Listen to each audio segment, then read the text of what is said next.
Welcome back to this Moneycontrol live stream. You're watching Closing Bell with me, Nandita, Khemka, and a very happy colleague of mine sitting next to me, Yatin, Mota. Yeah. Yatin, a massive up move coming in. Clearly. Everybody would forget the dampener of LTCG, STCG, STT, given the fact that we have hit a fresh high, not just rallied 400 points, but made a fresh high in intraday trade. In fact, just dying hours of trade, right? Minutes before closing, we hit that 24,861 mark, which is the fresh record high. And all the sectors were leading from the front, including autos, metals, IT as well, doing well.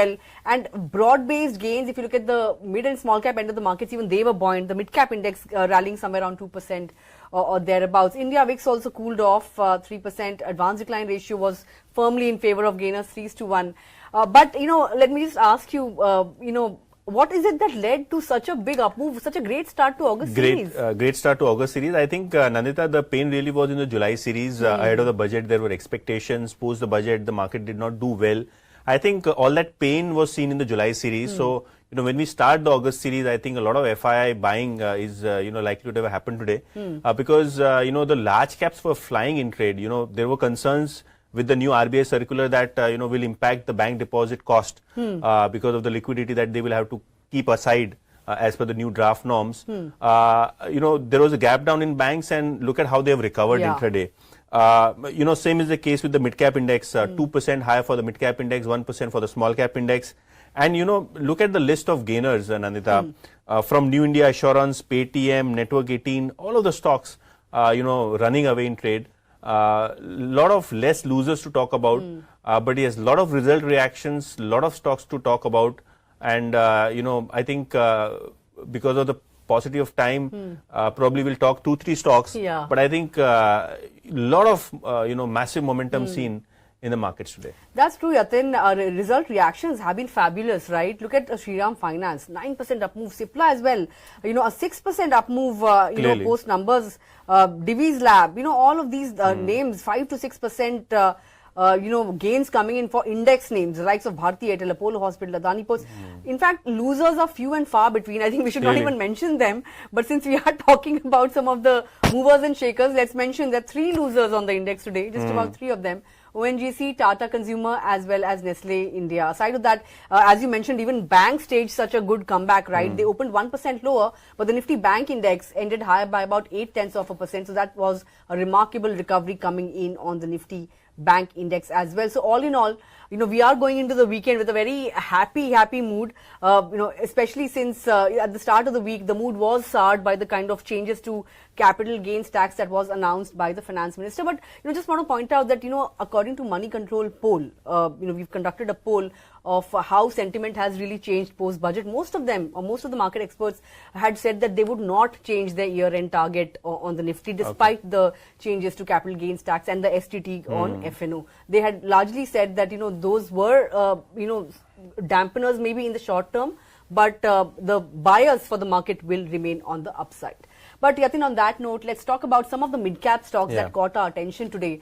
Want to mention Ashok Leyland. It reported its numbers yesterday, but it has earned upgrades, right? Because the guidance has been fairly good. Correct. And even valuation-wise, the stock offers comfort in comparison to its peers. So let's take a look at the numbers first. The stock, of course, hit a fresh lifetime high. It reported a decline in standalone net profit of somewhere around 9% or thereabouts. But management had clearly stated that they are aiming to achieve mid-teen EBITDA in the medium term. And that's something that bode well for the stock, Yatin. That stock hit a fresh high. Management has also said that it's seeing strong demand across all business units. Absolutely. And it had achieved its highest ever Q1 CV volumes. Non-CV business also did well. And efforts on product and network expansion helped the uptick in revenue as well as market share. Let's come to what the brokerages are saying. Nomura has a buy rating, target price of 247 rupees per share.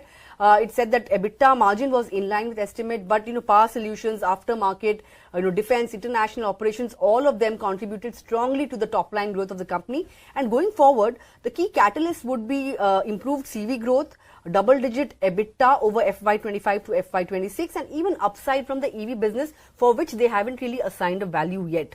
So, there is valuation headroom here as well. UBS has upgraded the stock to buy from neutral. Target price has been raised to 280 rupees per share, vis-a-vis 190, which is 20% upside from yesterday's close price. Reasons for upgrade are resilience in MHCV demand, strong pricing environment, as well as favorable valuations. Current valuations, according to UBS, is 18 times FY26 PE, and it's not just attractive, but it's at steep discount to its industrial and auto peers. Even ICICI Sec domestic brokerage is positive on the stock on the back of healthy order wins in the buses segment recently. So that's Ashok Leyland for you. Numbers profit-wise wasn't all that great, but going forward, FY25 is expected to be strong. Absolutely, and the UBS upgrade clearly working for that stock. And obviously, yesterday I spoke to the management, which said that their subsidiary which is Switch. They're looking to launch 2 new products in the electric buses segment, and the defense business also remains robust for this particular company. That's about Ashok Leyland. But when you talk about other stocks which were in focus, we had clearly MGL making the headlines today. Jefferies has a buy call on MGL with a target of nearly 2,000 rupees. Now, the stock of MGL rallied nearly 6-7% this week, and clearly lower gas prices have helped the company garner better EBITDA margins. In fact, if you look at the Q1 EBITDA, it was nearly 9% better than estimates according to Jefferies, and they said that for the second consecutive quarters, the volume growth has been nearly double digits. So it's not only the pricing power, the margin improvement, but also volumes have been growing in double digits. Now, according to Jefferies, FY25 and 26 should see a lot of residential users and gas users getting added. That will probably boost the overall volumes for MGL. Also, they have increased the multiple on the valuation front to 16 times, which is nearly that of IGL, which is in the process of gas, the nearest competitor. And the outlook and the volume growth is much superior than what IGL can do vis-a-vis MGL. So MGL, Mahanagar Gas, that stock is something which the market is probably like today, and the stock ended nearly at the day's high. All right, that was MGL stock on Yatin's radar. But the other stock on my list is CYIENT. Went in the opposite direction. If you compare it with what the IT index was doing today.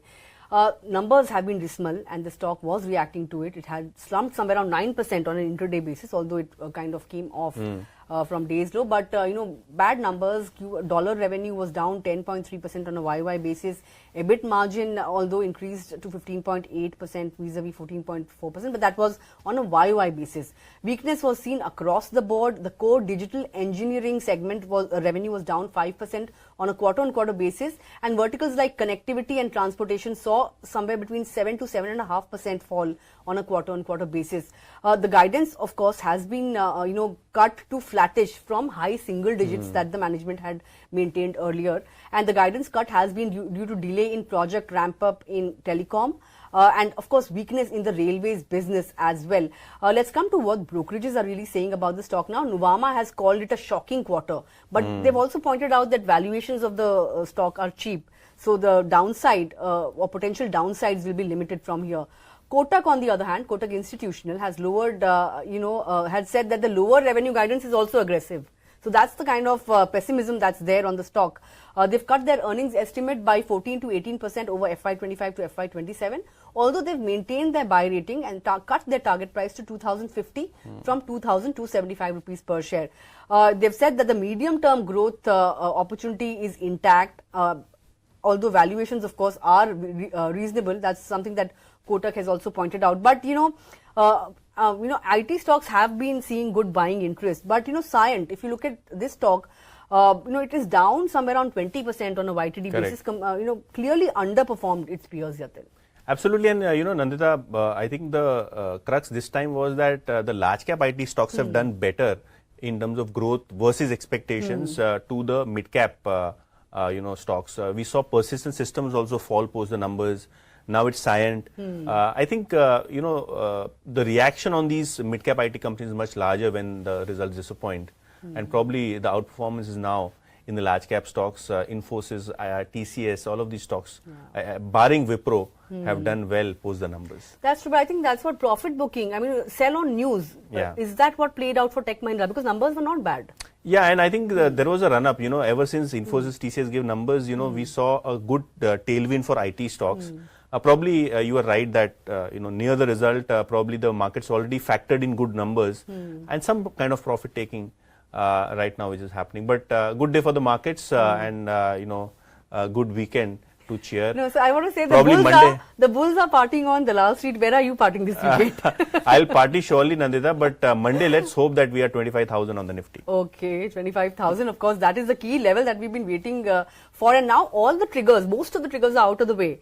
Earnings of course continues, but budget is out of the way. So, correct. Unless there's a very big negative surprise coming in from the rest of the companies, looks like the negative triggers are limited for now. But with that, we've come to the end of this edition of Closing Bell on a happy note this Friday evening. Of course, you guys have a great weekend and come back and join us on Monday morning with Opening Bell at 9 a.m. on Moneycontrol. Have a great weekend. Thanks a lot for watching.